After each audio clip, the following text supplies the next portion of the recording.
The festival is finally here. Will this performance be Deok-hwa and Hyeong-seok's biggest triumph or their most crushing defeat? Let's find out in the season finale of Lookism. How's it? I'm Evie and welcome to After the Episode. On this channel, you'll explore unforgettable Korean dramas and anime.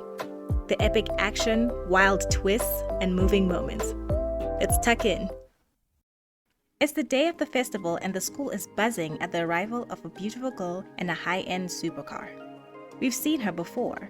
She's the same girl who always wears a smile whenever she stops by the convenience store during ordinary Hyeong-seok's night shift.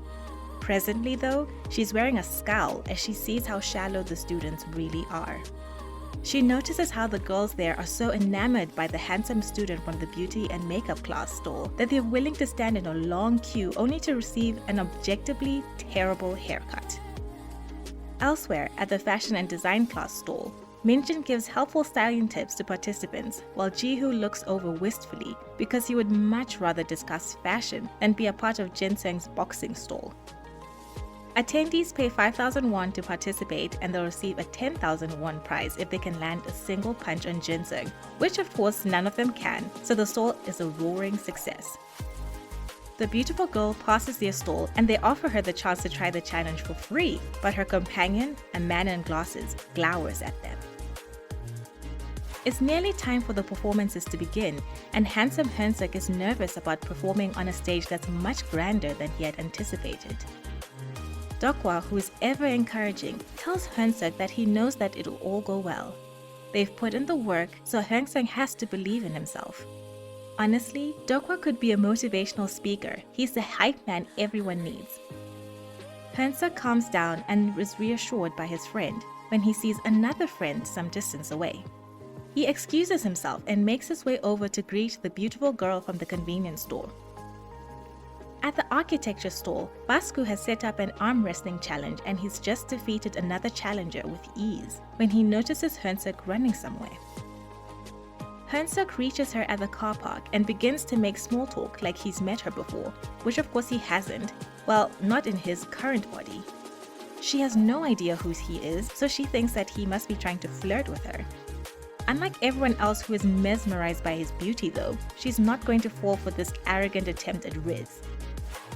Although she makes the fair observation that his school is full of people who judge others based solely on their looks, she undercuts this point by doing the exact same thing to Hyeong-seok in the present moment.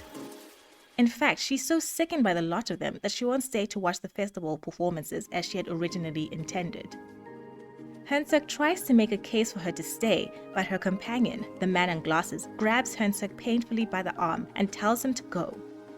When Hyeong-seok releases himself from the grip, the man in glasses kicks Hyeong-seok so hard that he drops to his knees.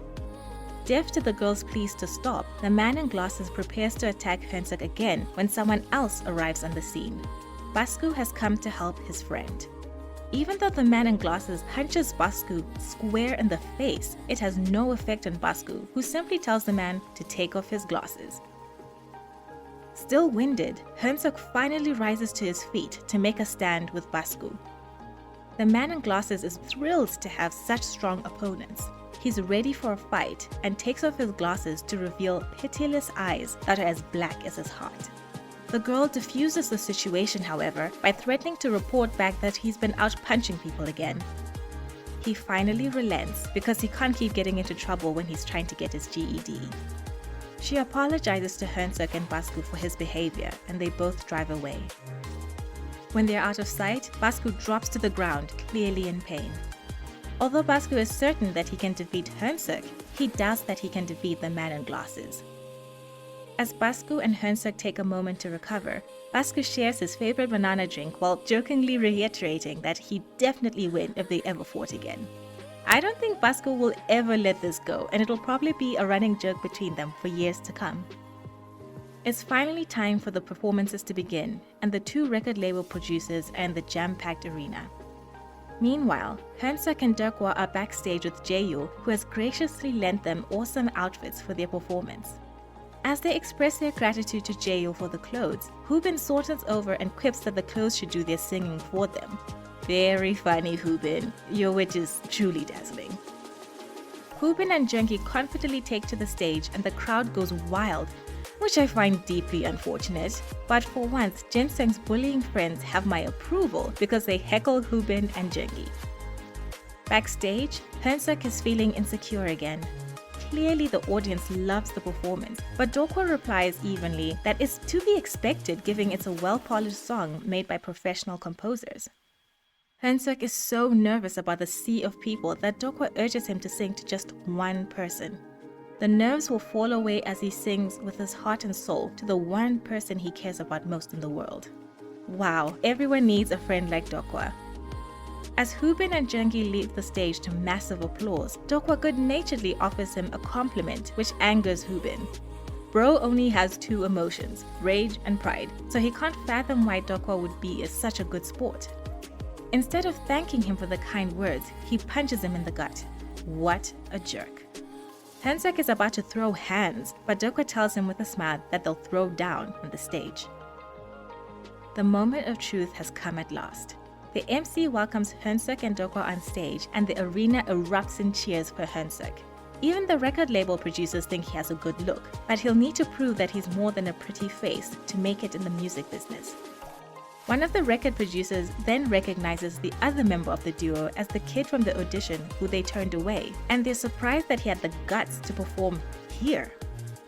The MC playfully teases Hyeong-seok while poking fun at Deok-hwa, which amuses the crowd but annoys Basku. With the introductions out of the way, the MC walks off the stage and the song begins to play. It's time for Hyeong-seok to sing, but there's a problem. He completely chokes. Backstage, Hoobin is beside himself with glee while the audience murmurs in disappointment and the producers smugly comment that they knew all along that the kid didn't have it in him. Seeing the look of defeat on his friend's face, Deok-hwa decides to take charge.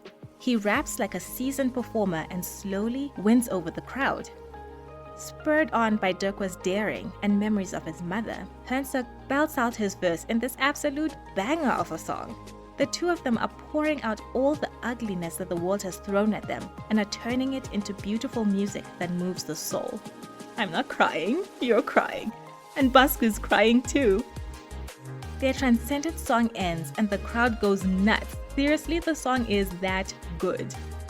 Jihu and Jaeil are all smiles and Basku is out here fighting for his life. He can't stop crying. Hyeong-seok and Deok-hwa have forged a profound friendship as they prepared for the performance, so winning the prize is just icing on the cake. While they celebrate with their classmates, Hoobin is taking this loss in a very mature, level-headed sort of way.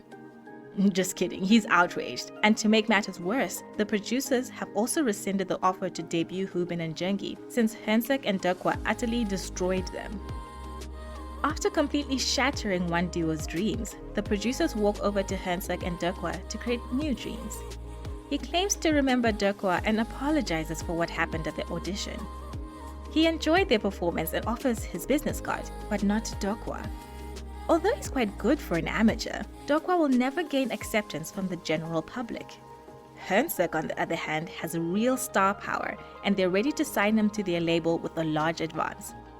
To everyone's complete confusion though, Hyeong-seok turns him down. He looks for Deok-hwa, but he's already left the festival. He's on the bus writing new lyrics, defiant words from a dejected boy. Sometime later, Deok-hwa and Jihu are at the convenience store and show the video of the performance to ordinary Hyeong-seok. While the video has received thousands of views, Deok-hwa has been edited out of the performance. Even though he's disappointed by this experience, the upside is that he's come up with great new lyrics.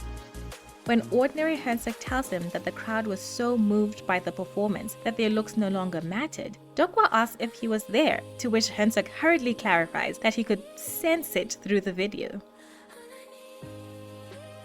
The video spreads far and wide, and even the beautiful girl from the convenience store sees Hyeong-seok's performance. Only she remembers someone else singing the song. She suddenly realizes that she heard the boy from the convenience store singing the same song, and wonders how that could be. She slowly turns and glances at her other self, asleep on the bed. She's had the same magical transformation as Hyeong-seok, and I have so many questions. Is this what lies ahead for Hyeong-seok? A life of fame and fortune, with his constant companion by his side? For now, ordinary Hyeong-seok returns from his night shift and prepares to switch with his other body. Handsome Hyeong-seok wakes up and prepares to go to school. He tucks himself in and says goodbye to himself, soundly asleep in his apartment, which is newly adorned with pictures of all the friends he's made. The collage of photos shows a vibrant life he never thought was possible. In one picture, handsome Hyeong-seok is out with Hanu, Minjin, and Jinsung, and I imagine thirsty Hanu probably thought this was a double date. In another picture, handsome Hyeong-seok is at karaoke with Ji-hoo and Deok-hwa, his best friends in both his bodies.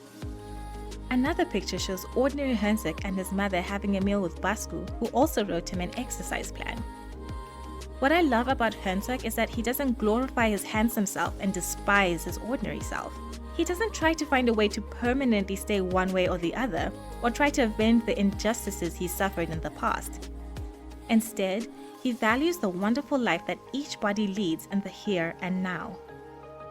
Hyeong-seok has finally found friendship, but best of all, he's finally found himself. What a charming ending to an amazing season. Who was your favorite character in the show, and what was the standout episode for you? I love their final performance, and I encourage you to listen to the song Fly Up a couple of times before coming back here to watch my full season recap compilation. Links are in the description. Thanks for watching, and I'll see you in the next one.